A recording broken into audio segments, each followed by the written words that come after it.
blood, high society. A split-second decision that changed everything. She thought she was jumping into the crossfire to save a helpless, handsome billionaire from a brutal mob hit at the city's most exclusive gala. So she did the only thing she could think of to hide his face and stop the assassins. She kissed him, right in front of the entire ballroom. But Vivian didn't save a victim that night. She claimed the obsession of the Vampire King.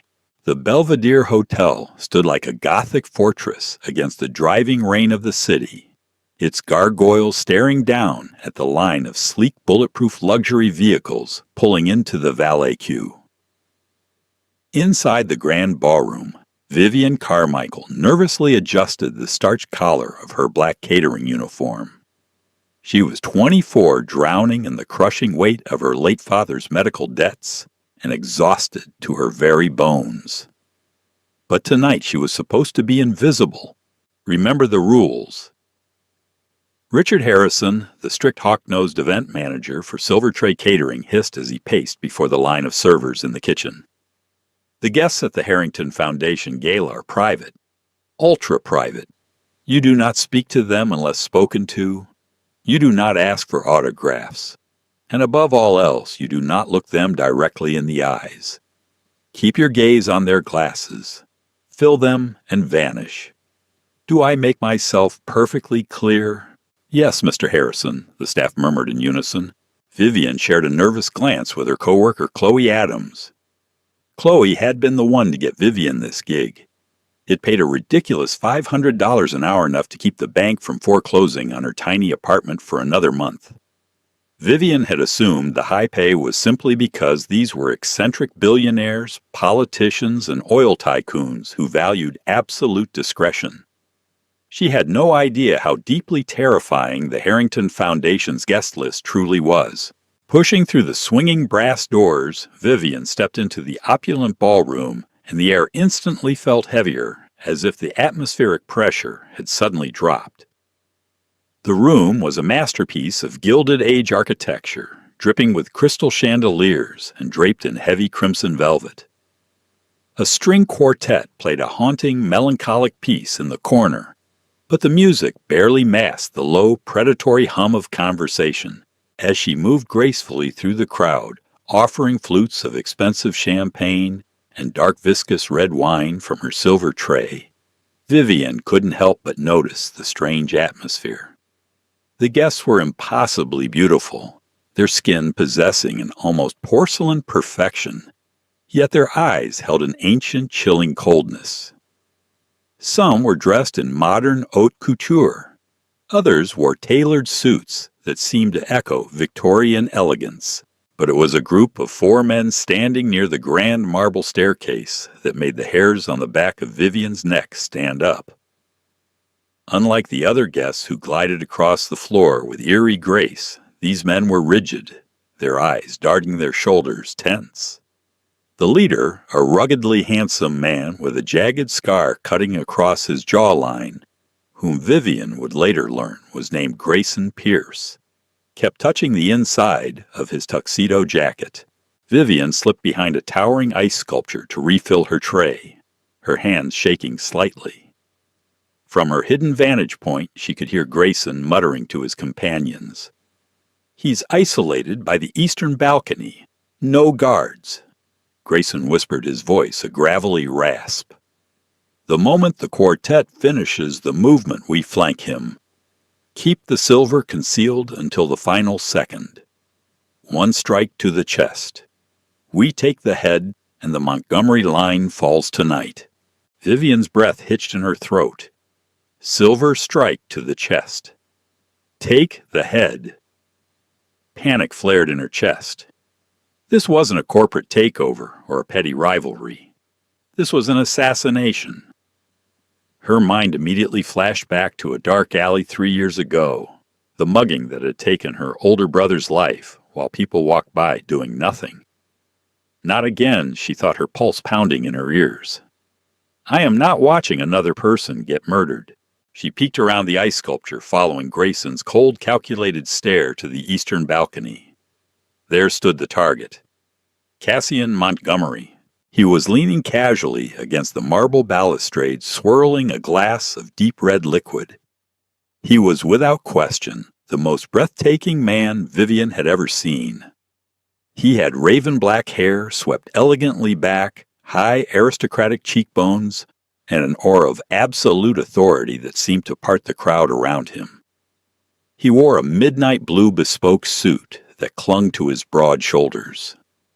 He looked utterly bored, completely unaware of the four-armed men currently fanning out across the ballroom, closing in on him like a pack of wolves. Vivian looked around desperately for security, but the hotel guards were stationed by the main doors too far away to intervene. If she screamed, Grayson might just pull a gun and shoot the billionaire right there, catching innocent bystanders in the crossfire. She had to break their line of sight. She had to create a distraction so chaotic, so overwhelmingly public, that the assassins wouldn't dare make their move.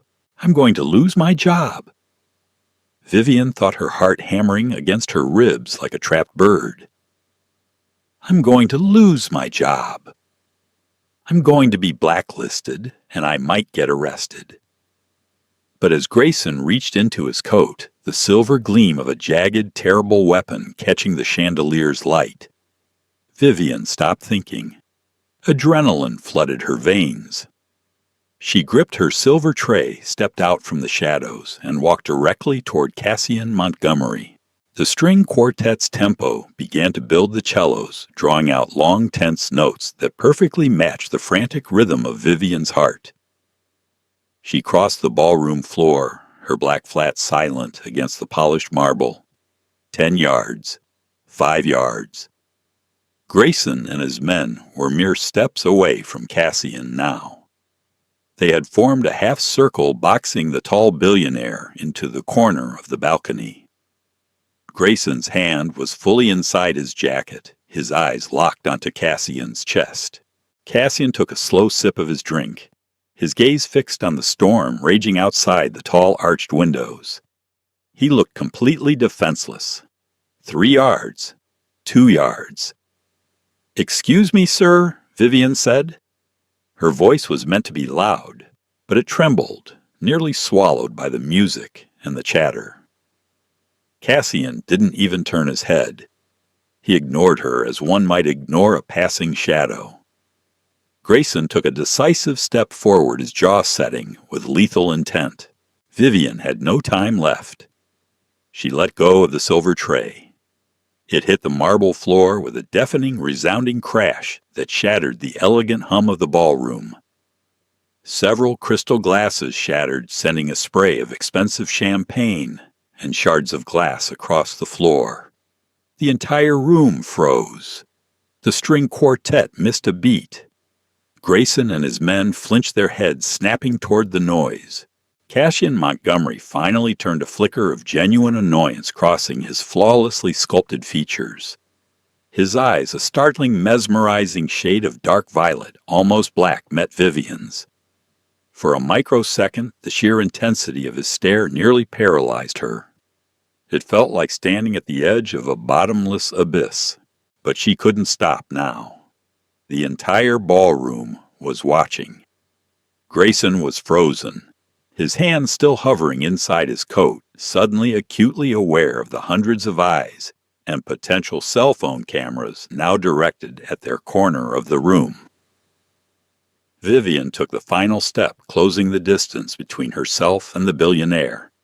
She didn't give him a chance to speak, didn't give him a chance to call for security. She reached up, grabbing the lapels of his immaculate midnight blue suit, went up on her tiptoes and slammed her lips against his.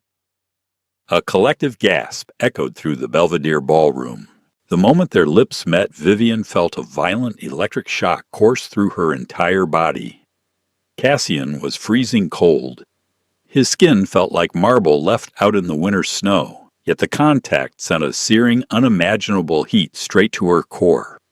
He tasted like expensive vintage wine copper and the terrifying, intoxicating scent of thunderstorms and cedar. For the first second, Cassian was completely rigid, a statue caught entirely off guard. Vivian squeezed her eyes shut, kissing him desperately, trying to physically turn his body so his back was completely shielded from Grayson hiding his face in the shadow of her embrace.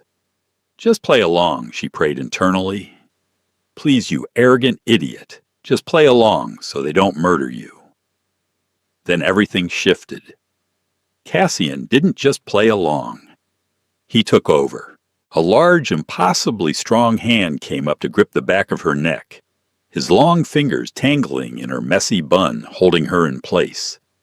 His other hand slid down her spine, wrapping around her waist with a possessive, crushing grip that lifted her slightly off her feet. The coldness of his touch vanished, replaced by an inferno that completely consumed her. The kiss went from a desperate distraction to a devastating, punishing conquest. He parted her lips effortlessly, deepening the kiss with a predatory hunger that left Vivian entirely breathless, her knees buckling against him. She had initiated this to save his life, but suddenly she felt like prey caught in the jaws of an apex predator. The sheer dominance rolling off him was suffocating, intoxicating, terrifying. Around them, the murmurs of the crowd grew into a low roar. Vivian forced her eyes open just a fraction. Over Cassian's broad shoulder, she saw Grayson Pierce. The assassin was staring at them, his face pale with fury and confusion. With the entire room's attention riveted on the scandalous spectacle of a server aggressively making out with the elite billionaire, an assassination was impossible. Grayson gave a sharp, angry nod to his men. Slowly, reluctantly, they backed away, melting into the crowd and heading for the exits. She had done it. She had saved him. But as the realization hit her, the overwhelming intensity of Cassian's grip brought her back to the immediate danger. She was kissing a total stranger, a powerful man who could ruin her life with a single phone call, and she was rapidly losing her ability to breathe. Vivian planted her hands flat against his solid chest and shoved, breaking the kiss. She stumbled back, gasping for air, her lips bruised and burning. Cassian didn't move. He stood there staring down at her. His chest wasn't heaving. He wasn't out of breath at all. But his dark violet eyes had bled into a terrifying, unnatural shade of deep crimson. I'm so sorry, sir," Vivian stammered, raising her voice so the onlookers could hear. "I thought you were someone else." It was a pathetic lie, but it was all she had. Cassian said nothing. He just watched her, his thumb slowly rising, to wipe a smear of her cheap lip gloss from the corner of his perfect mouth. The crimson in his eyes seemed to glow in the dim light. Terrified by what she had just done, and terrified of the man standing before her, Vivian turned and ran. Vivian practically sprinted through the swinging doors into the chaotic safety of the kitchen. She bypassed the shocked stares of her coworkers, ignoring Chloe's frantic whispers of her name. "Carmichael!" Richard Harrison's voice boomed sharp enough to cut glass. Vivian stopped, turning to face the purple-faced event manager. "You are fired," Richard spat, marching toward her. "You are done in this city assaulting a VIP guest. Are you out of your mind? Hand over your apron. Take your things and get out before I call the police." Vivian didn't argue. She couldn't. Her hands were still trembling, her lips still tingling with the phantom weight of Cassian's kiss. She unceremoniously stripped off her catering apron, dumped it on a stainless steel prep counter, and grabbed her worn pea coat from the break room. She slipped out the service entrance, the heavy metal door clanging shut behind her, cutting off the warmth and light of the Belvedere. The storm outside had intensified, the rain falling in sheets, immediately soaking her hair and clothes. She hurried down the dark cobblestone alley behind the hotel, wrapping her coat tightly around her shivering frame. She had saved a man's life, but she had ruined her own. How was she going to pay her mother's hospital bills now? How was she going to make rent?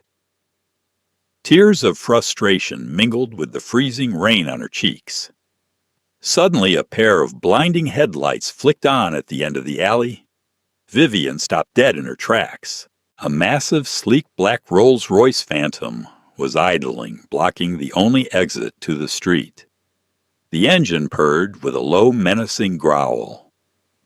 Before Vivian could turn back toward the hotel, two enormous men in dark suits stepped out of the shadows behind her, effectively trapping her.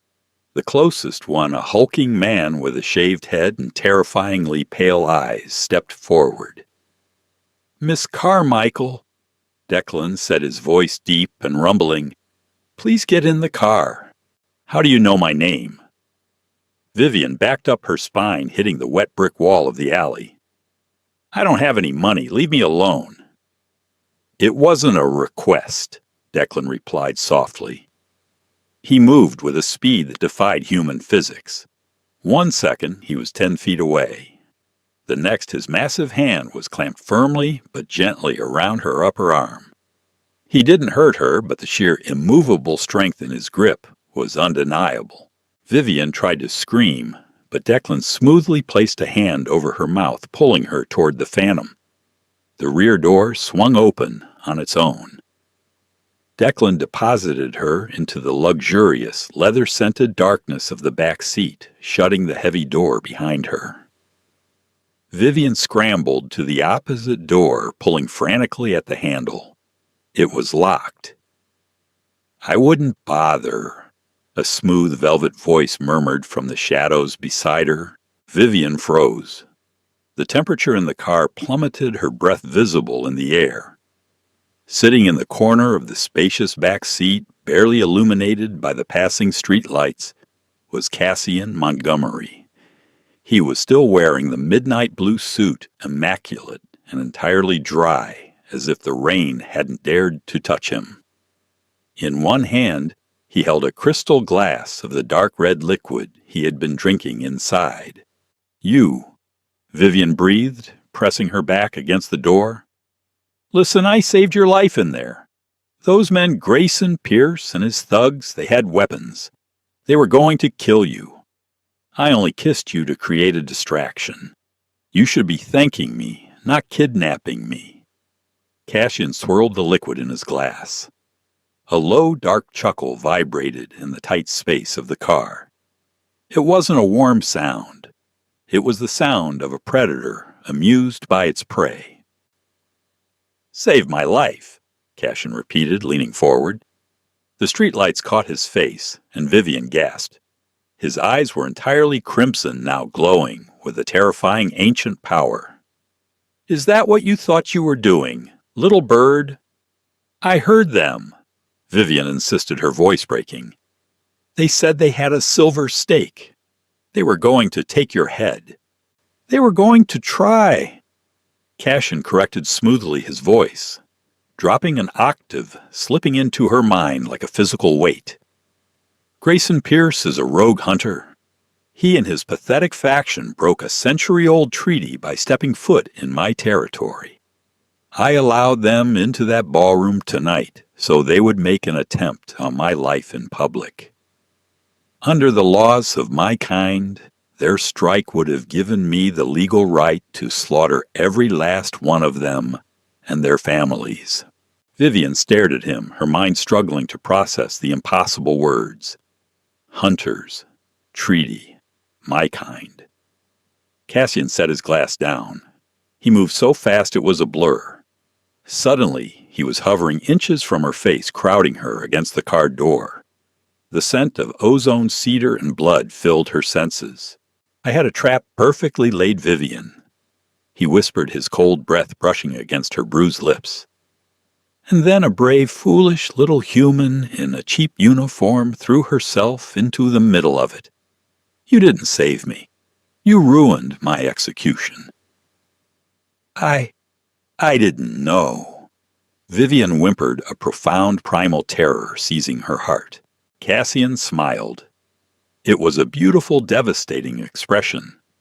And as his lips parted, Vivian's blood ran cold. Elongated, razor-sharp fangs gleamed in the dim light. "No, you didn't. Cassian murmured, his gaze dropping to the pulse beating frantically at her throat. But you boldly laid your hands on the vampire king in front of my entire court. You claim me Vivian Carmichael. And in my world, actions have consequences. The hunters may have escaped my wrath tonight, but you are coming with me.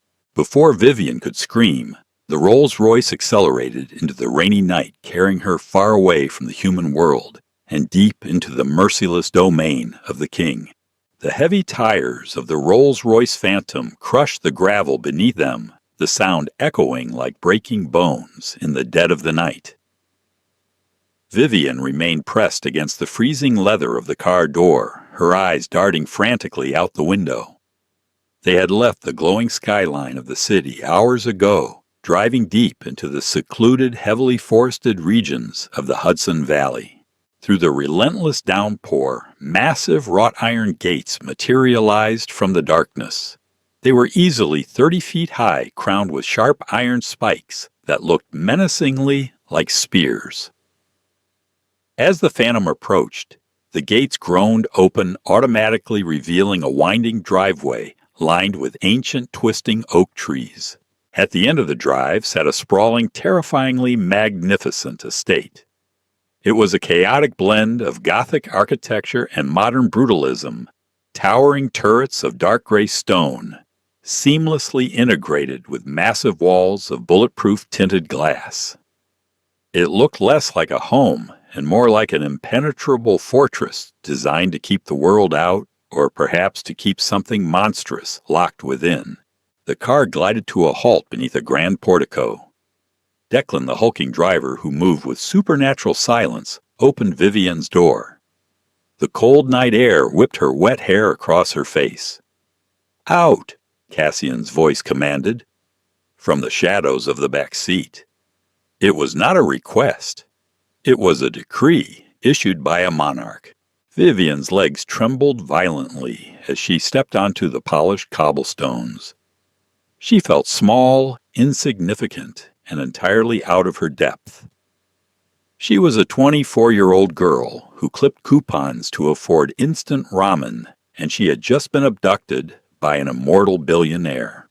Cassian stepped out after her, smoothing the lapels of his midnight blue suit, as if he hadn't just revealed a pair of lethal fangs minutes prior.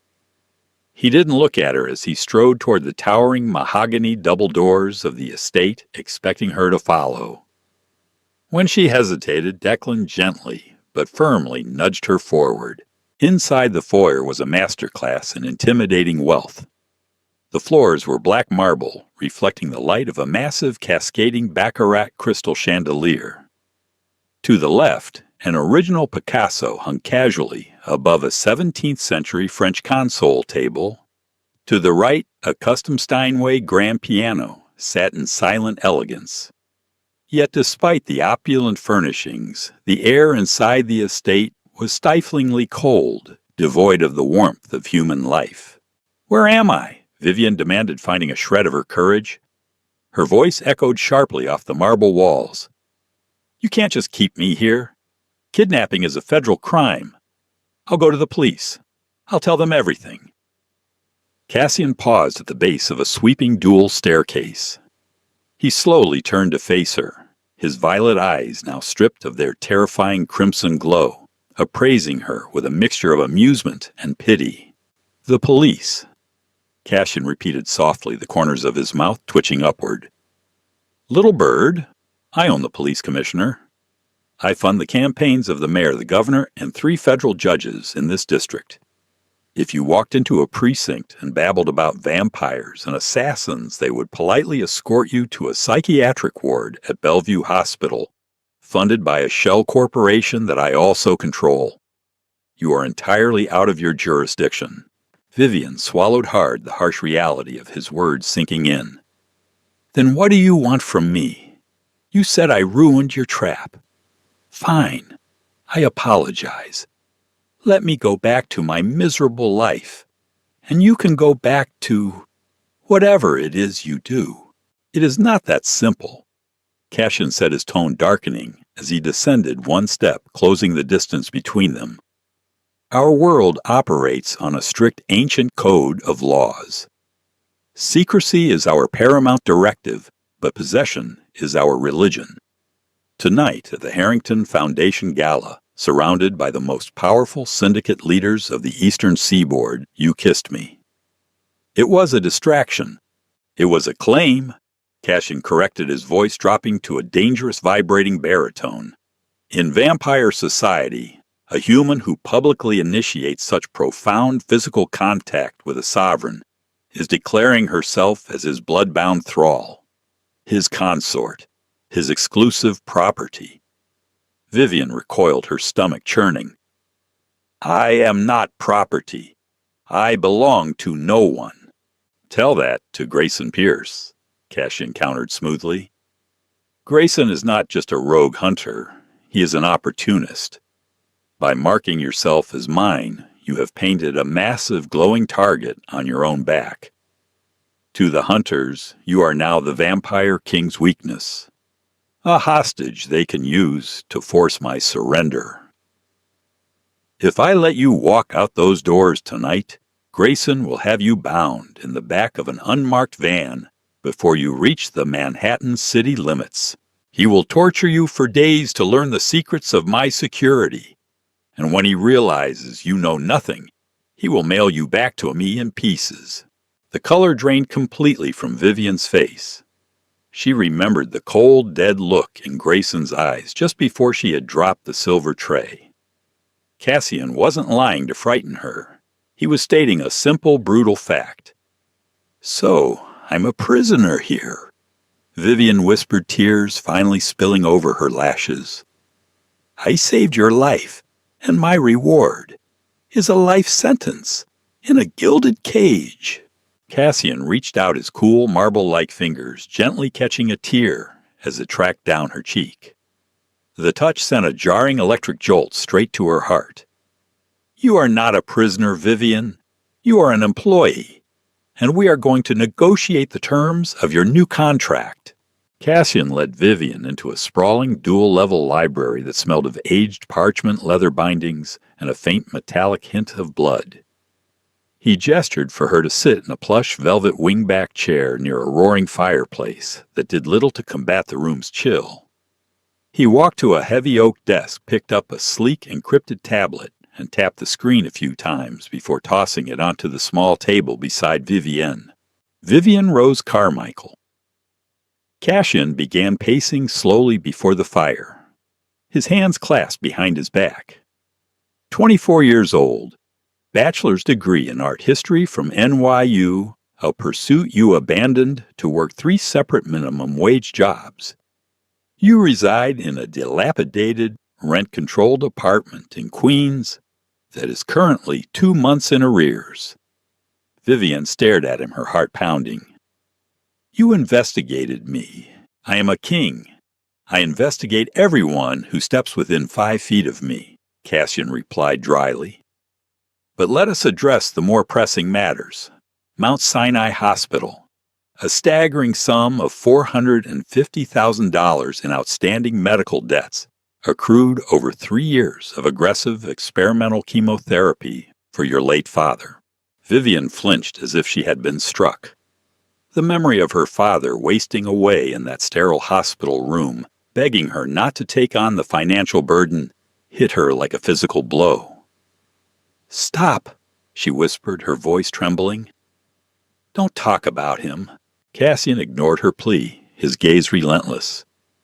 Then there is the matter of your older brother Thomas, stabbed to death in an alley 3 years ago over a wallet containing $40, while bystanders did nothing. It is a textbook psychological profile, Vivian. Your desperate suicidal intervention tonight wasn't about saving me. It was a trauma response. You couldn't watch another man die in public. I said stop, Vivian shouted, leaping to her feet. You have no right to dig through my tragedy. You don't know me. I know that you are drowning, Cassian said, stepping directly into her space. He towered over her, an immovable force of nature. I know that Chase Bank is initiating foreclosure proceedings on your mother's modest home in New Jersey next week. I know that you are a cornered animal fighting to survive in a world that does not care if you live or die. But I care, Vivian. He leaned down his face inches from hers. Because accidentally or not, you are mine now. And I do not let my possessions tarnish. Vivian held her ground, refusing to back away, though every instinct screamed at her to flee from the predator. What do you want? A mutually beneficial arrangement, Cassian murmured. For the next month you will live in this estate. You will accompany me to syndicate gatherings, galas, and court functions. You will play the role of the devoted, infatuated human consort. You will smile. You will hold my hand, and you will convince my rivals and Grayson's spies that you are the most precious thing in my existence. Bait. Vivian realized the word tasting like ash in her mouth. You want to use me as bait to draw Grayson out. I want to orchestrate an execution, Cassian corrected coldly. Grayson must believe you are my singular vulnerability. He will formulate a plan to take you. When he exposes himself to do so, I will obliterate him and his entire bloodline. He paused, letting the sheer violence of his promise hang in the air. In exchange for your performance, I will erase your debts. Mount Sinai will receive a discreet, anonymous endowment tomorrow morning, zeroing out your father's account. The mortgage on your mother's home will be paid in full. When Grayson is dead, you will be given $5 million and a new identity anywhere in the world. You will never have to work a degrading catering job again. Vivian's mind raced. $5 million, total freedom. The agonizing, suffocating weight of debt lifted forever. It was a Faustian bargain whispered by a devil in a bespoke suit. But what choice did she truly have? Grayson was hunting her. If she walked away, she would die, and her mother would end up on the street. And if I refuse, she asked, her voice barely a whisper. Cassian's eyes darkened, the violet shifting toward that terrifying crimson. Then I will have Declan drive you back to your apartment in Queens. I will wish you the best of luck. And I will read about your brutal murder in tomorrow's obituaries. Vivian closed her eyes, a tear slipping free. She was trapped. She took a deep, shuddering breath, opened her eyes, and met the imposing gaze of the Vampire King. Fine, Vivian said, her voice hardening with sudden, unexpected resolve. I'll do it. I'll be your bait. But we have a few ground rules, Your Majesty. Cassian raised an aristocratic eyebrow, clearly unaccustomed to being given rules. Do tell. First, no one touches me. Not Grayson, not your guards, and certainly not you unless we are in public and it's part of the act. Second, my mother is moved to a secure location immediately. I won't have Grayson using her to get to me. Vivian crossed her arms. Do we have a deal? Cassian stared at her for a long, calculating moment. Then a genuine, terrifyingly handsome smile broke across his face. You are surprisingly formidable for a creature whose heart beats less than 100 times a minute. Vivian Carmichael, Cassian murmured, extending his hand. We have a deal. As Vivian placed her small, warm hand into his freezing, iron-like grip, a sudden commotion echoed from the hallway outside the library. The heavy mahogany doors burst open, and a woman stormed into the room. She was breathtakingly beautiful, dressed in a slinky crimson silk gown that left little to the imagination. Her blonde hair fell in perfect cascades, but her eyes were wild with a venomous rage. Is it true? The woman shrieked, her gaze locking onto Vivian like a heat-seeking missile. Is this the pathetic little blood bag that claimed you tonight? Cassian released Vivian's hand, his posture instantly transforming from relaxed arrogance to lethal readiness. Victoria, you are trespassing. Victoria Harrington, the heiress to the Harrington Foundation and a prominent figure in the vampire elite, bared her fangs, ignoring Cassian and advancing on Vivian. You humiliated him in front of the entire Eastern Syndicate for this. She smells of cheap soap and desperation. She is my consort. Victoria! Cassian's voice cracked like a whip, echoing with a supernatural resonance that made the glass panes in the library windows rattle. And if you take another step toward her, I will tear your heart from your chest and feed it to the hounds. Victoria stopped trembling with a mix of fear and unchecked jealousy. She shot Vivian a look of pure, unadulterated hatred. You have made a grave mistake, human. You think you can play in the king's court? You won't survive the week. With a dramatic swirl of her silk gown, Victoria turned and vanished into the hallway with supernatural speed. Vivian stood frozen, her heart hammering against her ribs. She looked at Cassian, who was glaring at the empty doorway, his jaw clenched tightly. The game hadn't even begun, and Vivian already had a target on her back from the very people she was supposed to be hiding among. 4 days later, Vivian stood before a massive gilded mirror in her opulent guest suite, staring at a stranger. Gone was the exhausted girl in the catering uniform. In her place was a vision of dark, breathtaking elegance.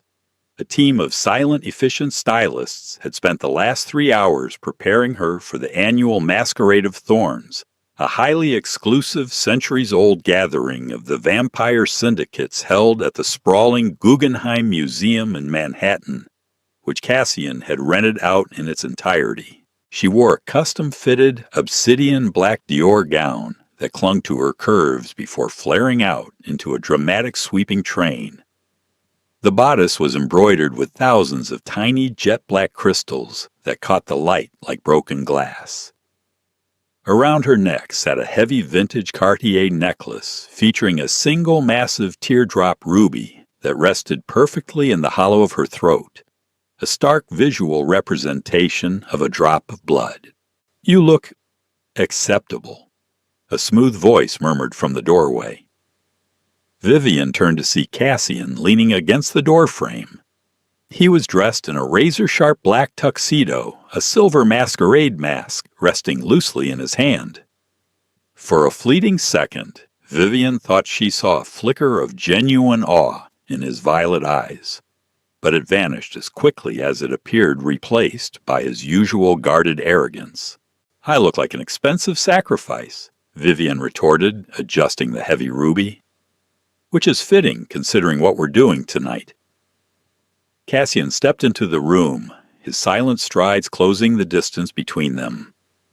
He reached out his cool fingers, brushing the skin of her collarbone as he adjusted the necklace.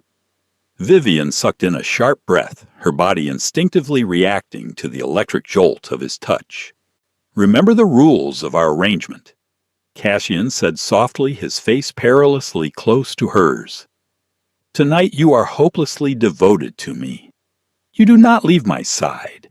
You do not speak to the other syndicate leaders unless spoken to.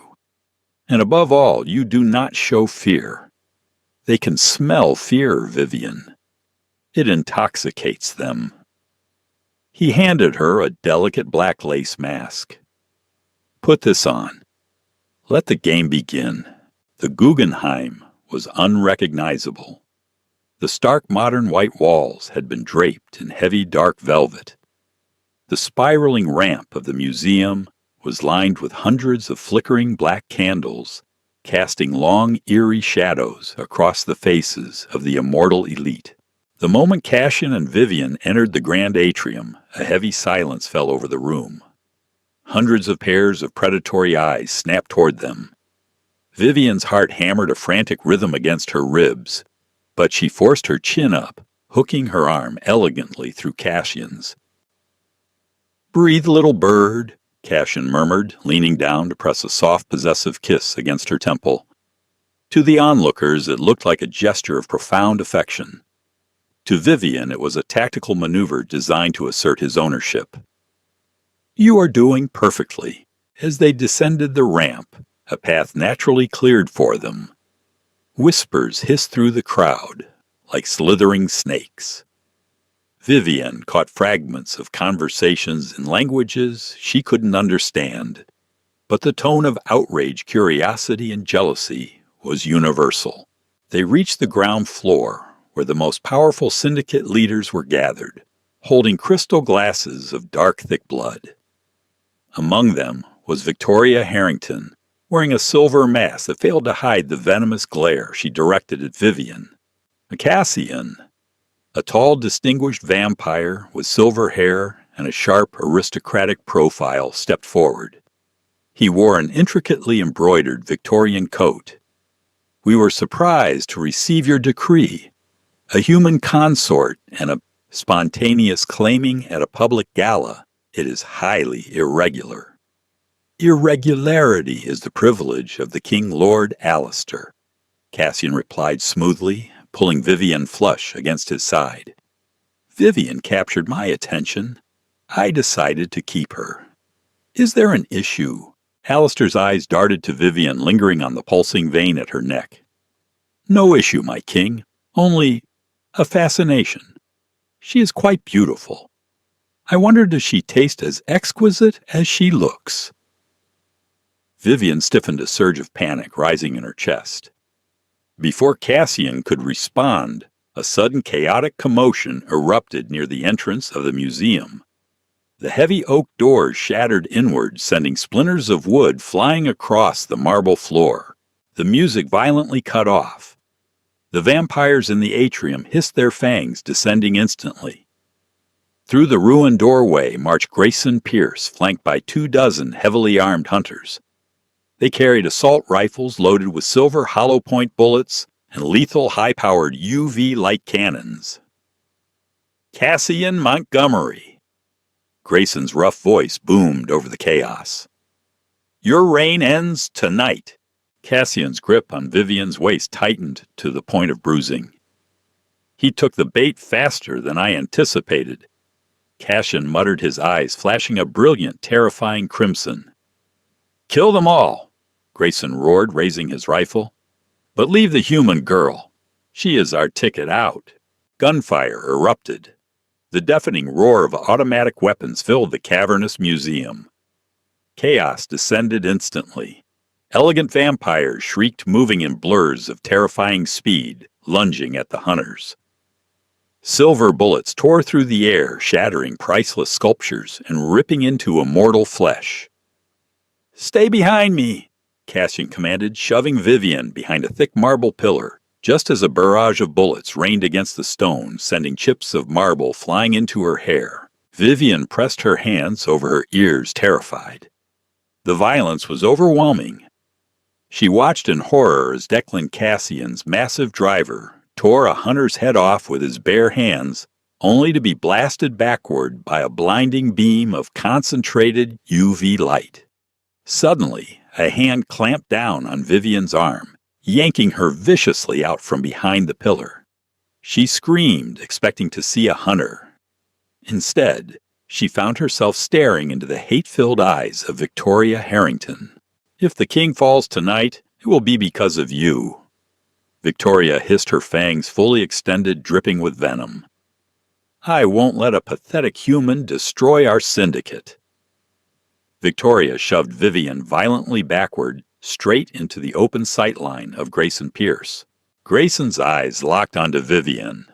A cruel, triumphant smile spread across his scarred face. He dropped his rifle, pulled a massive, jagged silver combat knife from his belt, and sprinted directly toward her, ignoring the vampires tearing his men apart. Vivian scrambled backward on the slick marble floor, the heavy Dior gown tangling around her legs. She couldn't get up. She couldn't run. Grayson was closing the distance, his knife raised high. "Cassian!" Vivian screamed, raw terror ripping the name from her throat. Time seemed to stop. From across the room, Cassian snapped his head toward her voice. He saw Victoria standing by, watching with a malicious smirk. He saw Grayson lunging toward Vivian with the silver blade. A sound erupted from Cassian, a guttural demonic roar that didn't belong to anything human. He moved faster than the eye could track. He didn't run. He simply displaced the air. 1 microsecond, he was fighting 3 hunters across the atrium. The next, he materialized directly between Vivian and Grayson. Grayson drove the silver knife downward with all his strength. Cassian didn't dodge. He caught the blade with his bare hand. The silver seared into Cassian's flesh with a horrific hissing sound, the smell of burning meat instantly filling the air. Cassian didn't even flinch. His crimson eyes locked onto Grayson with an abyss of unholy rage. "You touched what is mine," Cassian whispered, his voice vibrating with a terrifying ancient resonance. With a brutal twist of his wrist, Cassian snapped Grayson's arm. The hunter screamed, falling to his knees. But Cassian wasn't finished. He reached out, grabbing Grayson by the throat, lifting the massive man off the floor with one hand as easily as if he were a rag doll. "Witness the price of defiance," Cassian commanded the room. With a sickening wet crunch, Cassian crushed Grayson's windpipe, discarding the lifeless body onto the marble floor. The remaining hunters, seeing their leader brutally executed in seconds, broke ranks and fled toward the ruined doors, only to be hunted down by the furious syndicate vampires. Cassian turned slowly, his chest heaving, his bleeding, burning hand resting at his side. He looked down at Vivian, who was trembling violently on the floor. Then his gaze shifted to Victoria Harrington. Victoria took a step back, the malicious smirk vanishing, replaced by absolute paralyzing dread. "Cassian, my king, I was only trying to protect. You threw my mate to the wolves." Cassian interrupted softly, stepping over Grayson's body. The entire room fell deadly silent. The word mate echoed off the Guggenheim walls, fundamentally shifting the power dynamic of the entire vampire world. He hadn't called her a thrall. He hadn't called her a consort. "Declan," Cassian ordered without looking away from Victoria. The massive vampire stepped out of the shadows, bruised and smoking slightly from the UV burns, but very much alive. "Take Victoria to the catacombs beneath the estate." Cassian decreed, his voice devoid of all mercy. "She is no longer recognized by the syndicate. She is stripped of her titles. Let her rot in the dark." Victoria screamed, clawing and fighting, as Declan dragged her out of the atrium, her shrieks echoing long after she was gone. Cassian finally knelt in front of Vivian. His hands, usually so cold and forceful, were surprisingly gentle as he reached out, checking her arms and face for injuries. He ignored the grotesque sizzling burn on his own hand. "Are you hurt?" he asked, his crimson eyes fading back to that deep, mesmerizing violet. Your hand," Vivian stammered, staring at the burned flesh. "You took a silver blade for me. Why, I'm just your bait." Cassian looked deeply into her eyes, the arrogant facade of the king, cracking for just a fraction of a second, revealing a raw, terrifying possessiveness beneath. "You were bait? Vivian," Cassian murmured, his thumb gently brushing a stray lock of hair behind her ear. "But somewhere between your defiance and my library and the moment I saw that blade descending toward you, the rules changed. You are no longer acting." He leaned in, his lips hovering mere millimeters from hers, the intoxicating scent of blood and cedar wrapping around her. "You are mine now, in truth, and I will burn the entire world to ash before I let anyone take you from me." The sprawling Hudson Valley estate was eerily silent when the battered Rolls-Royce Phantom finally pulled up to the portico.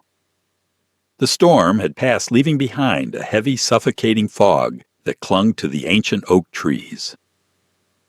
Inside the car, the tension was thick enough to choke on. Vivian sat paralyzed in the back seat, her eyes locked on Cassian's right hand. The agonizing smell of charred flesh filled the luxurious cabin. The silver blade Grayson Pierce had driven into Cassian's palm had done more than just cut him. It had infected him. The skin around the wound was creeping with jagged, blackened veins. The silver poisoning fighting against the Vampire King's immortal healing factor. "Cassian, you need a doctor," Vivian whispered, her voice trembling. The adrenaline from the Guggenheim massacre was finally crashing, leaving her shivering violently in her ruined Dior gown. "Human medicine cannot heal a silver-burned little bird."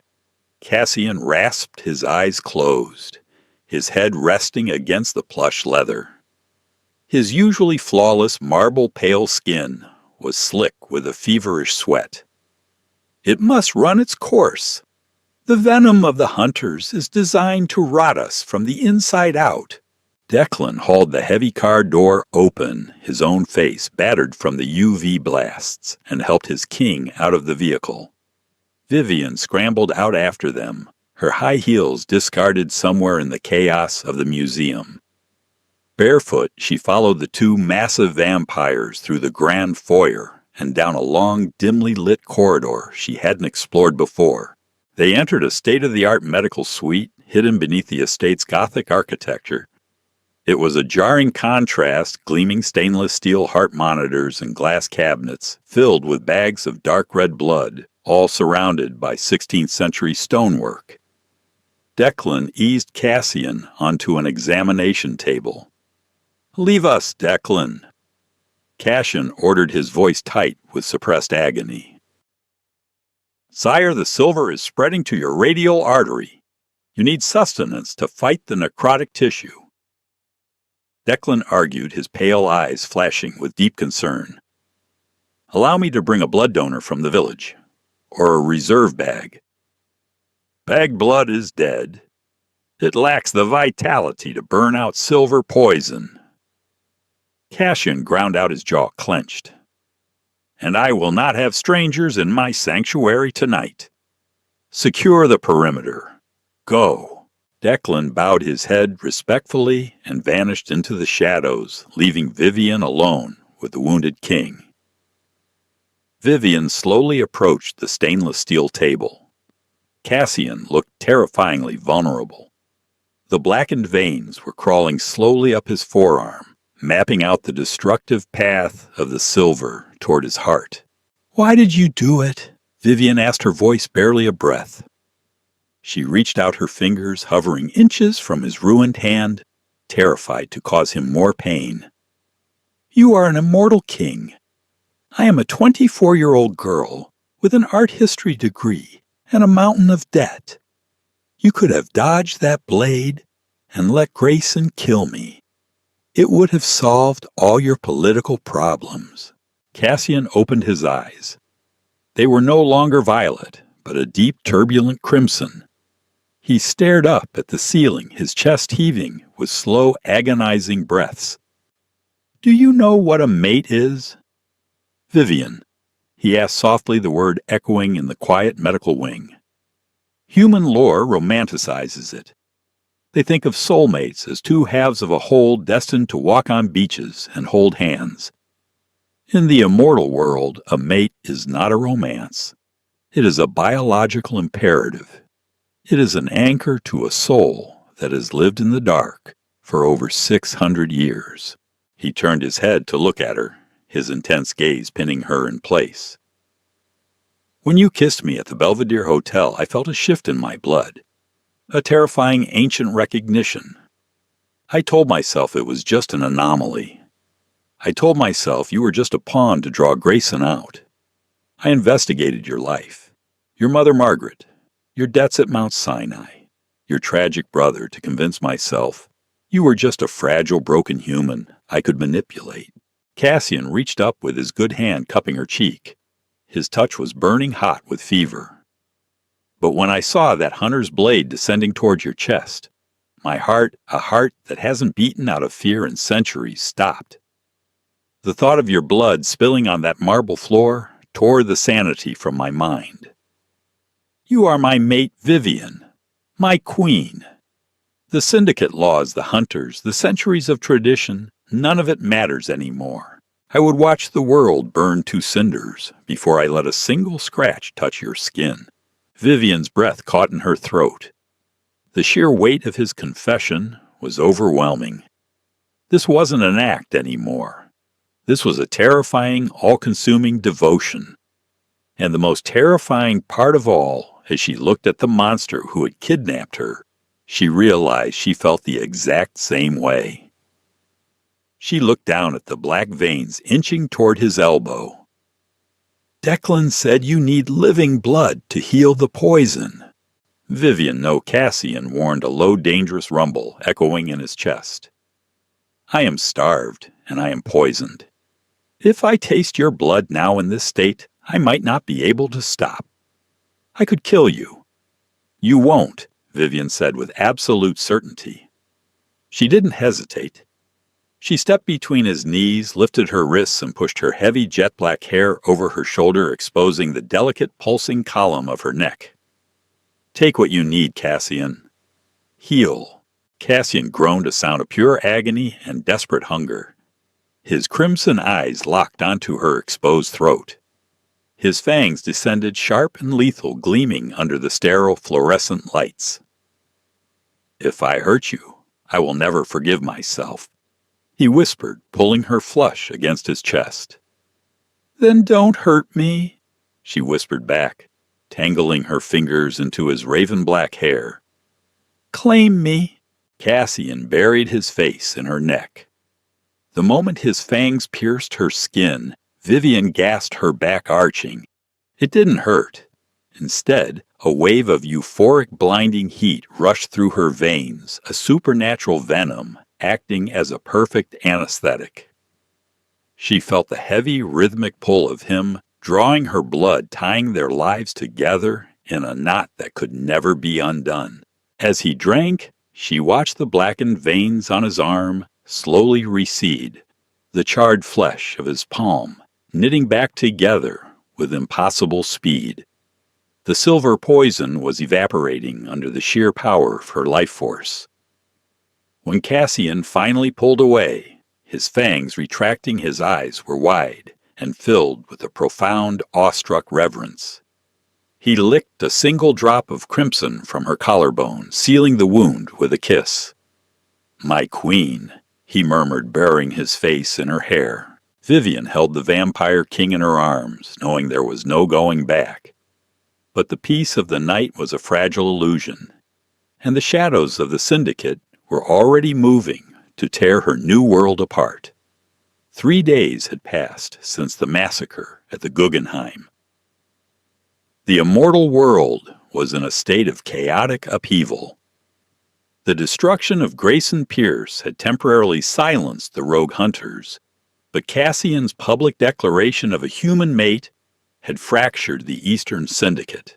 To ensure her mother's safety, Cassian had relocated Margaret Carmichael from her modest New Jersey home to one of the most impenetrable fortresses in human real estate, a 4-story ultra-luxury penthouse at 432 Park Avenue in Manhattan.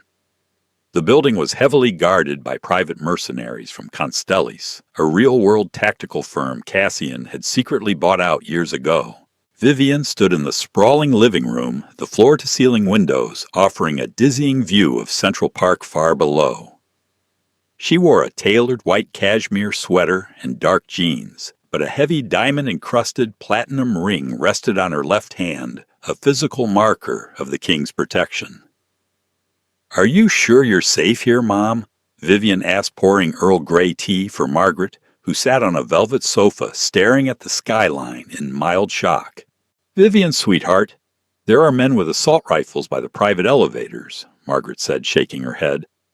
I feel like I've been dropped into a James Bond movie. What kind of consulting firm does Cassian Montgomery run? Vivian offered a strained smile. He deals in high-stakes acquisitions, Mom.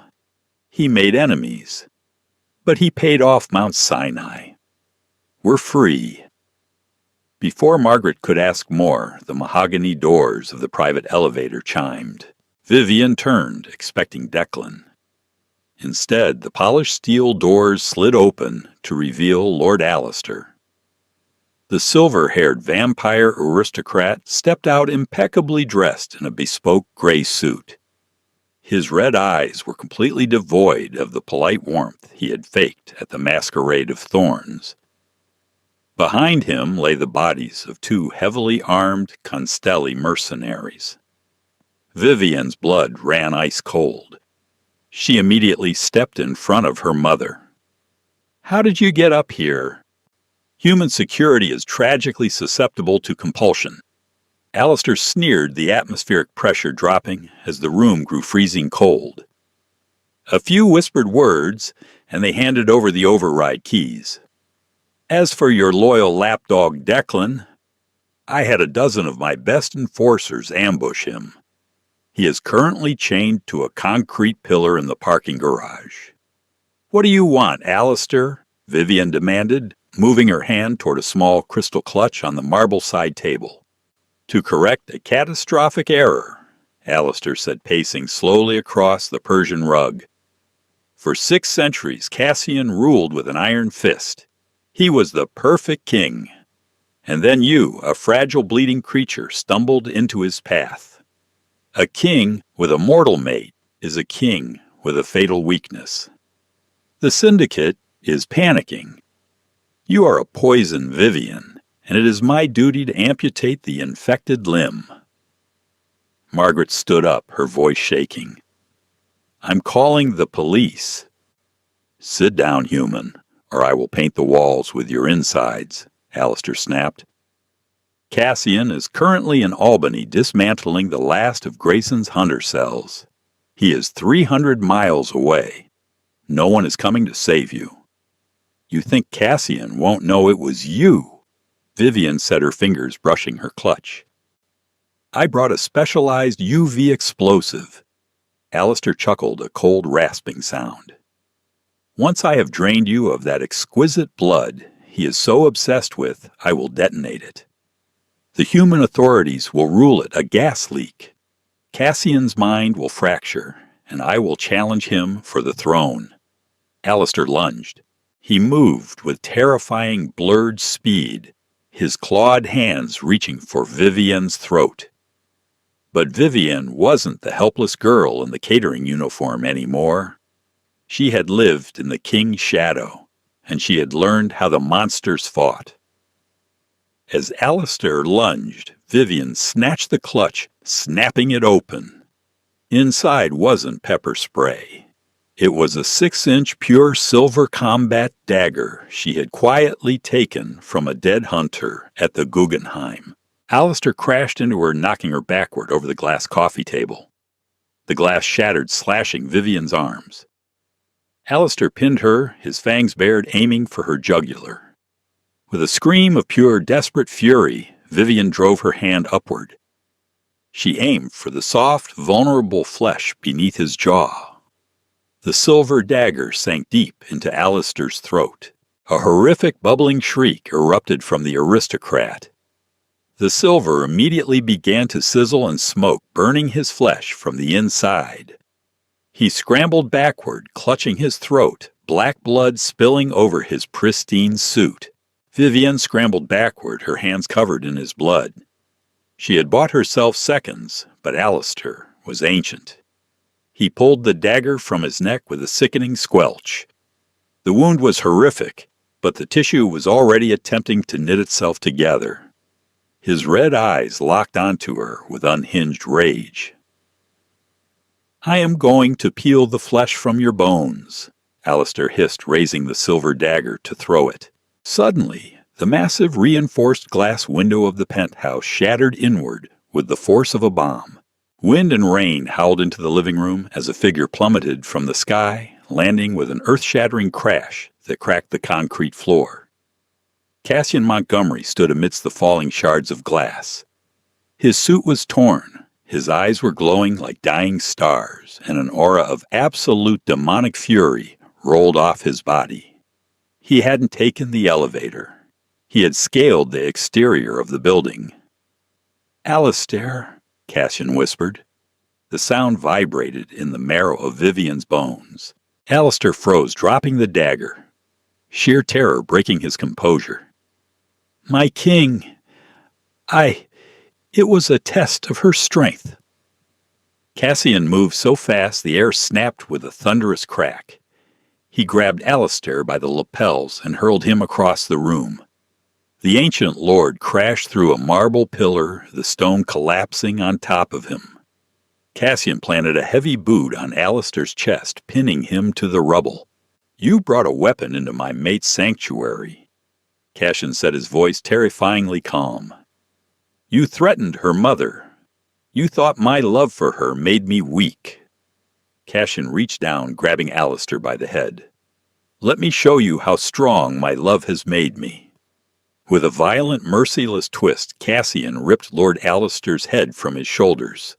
The silence that followed was deafening, broken only by the howling wind rushing through the shattered window of the penthouse and the terrified sobs of Margaret Carmichael in the corner. Cassian tossed the severed head aside, wiping the black blood from his hands.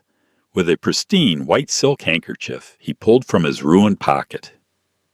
The terrifying demonic aura instantly evaporated, his glowing crimson eyes softening back to that deep, mesmerizing violet as he turned to look at Vivian. Vivian was sitting amidst the shattered glass of the coffee table. Her clothes torn, her arms bleeding from dozens of minor cuts. But she was alive. Cassian dropped to his knees in front of her, ignoring the glass, digging into his own skin. His hands shaking for the first time since she had met him, gently cradled her face. "I felt your terror through the bond." Cassian breathed, his voice thick with emotion. "I was in the sky over Albany when it hit me. I have never flown so fast in 600 years. Did he hurt you?" "I'm okay," Vivian whispered, leaning into his cold, comforting touch. "I used the silver dagger from the museum. I fought him off." Cassian looked at the bloody silver blade resting on the carpet, and then back at Vivienne. A slow, deeply reverent smile broke across his face. "You stabbed the oldest lord of the Eastern Syndicate in the throat with a stolen hunter's blade," Cassian said, a dark chuckle escaping him. "My beautiful, vicious little bird. I told you that you were a cornered animal fighting to survive. But you aren't surviving anymore, Vivian. You are conquering." He stood up, pulling her gently to her feet and wrapping his arms securely around her waist. He looked over at Margaret, who was staring at them with wide, terrified eyes. "Mrs. Carmichael," Cassian said respectfully, inclining his head, "I apologize for the state of your living room. A cleaning crew will be here in 5 minutes, and my men will secure a new unbreachable location for you by nightfall. No one will ever threaten your family again. You have my word as king."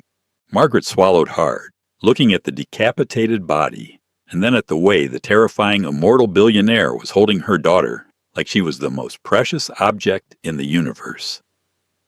"Just take care of my daughter Cassian." "With my life," Cassian vowed. Later that evening, after Margaret was safely relocated and the mess at the penthouse was erased from existence, Cassian brought Vivian back to the Hudson Valley estate. The grand ballroom, which had been empty for decades, was now filled with hundreds of vampires.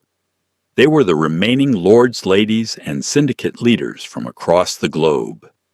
Word of Alistair's brutal execution and Vivian's defense of herself had spread like wildfire through the immortal underground.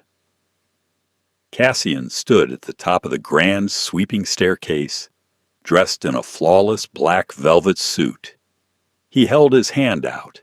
Vivian stepped out from the shadows of the balcony. She wore a breathtaking, deep crimson gown that swept across the marble, a crown of black diamonds resting in her dark hair. She didn't look like a human trapped in a world of monsters anymore. She looked like she owned them. She placed her hand in Cassian's, and together they descended the stairs. The murmurs and whispers that had plagued them at the Guggenheim were gone.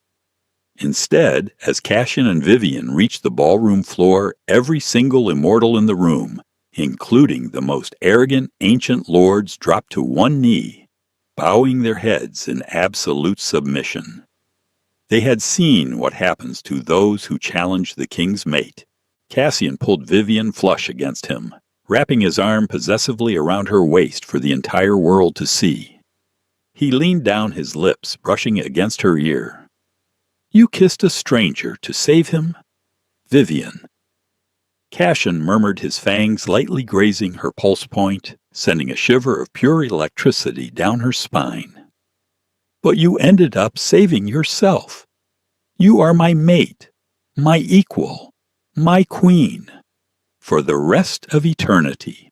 Vivian looked out at the sea of bowing immortals, the crushing weight of her old life completely eradicated. She turned her face up, capturing his lips in a deep, bruising kiss that promised 1,000 years of beautiful dark devotion. She hadn't just survived the Vampire King. She had stolen his heart, and in return, he had given her the world. And that's the epic, thrilling conclusion to Vivian and Cassian's dark romance. From a desperate kiss at a gala to claiming the throne of the immortal underworld, Vivian proved that sometimes jumping into the crossfire is the only way to find your true destiny. What was your favorite twist in this story? Let us know in the comments below.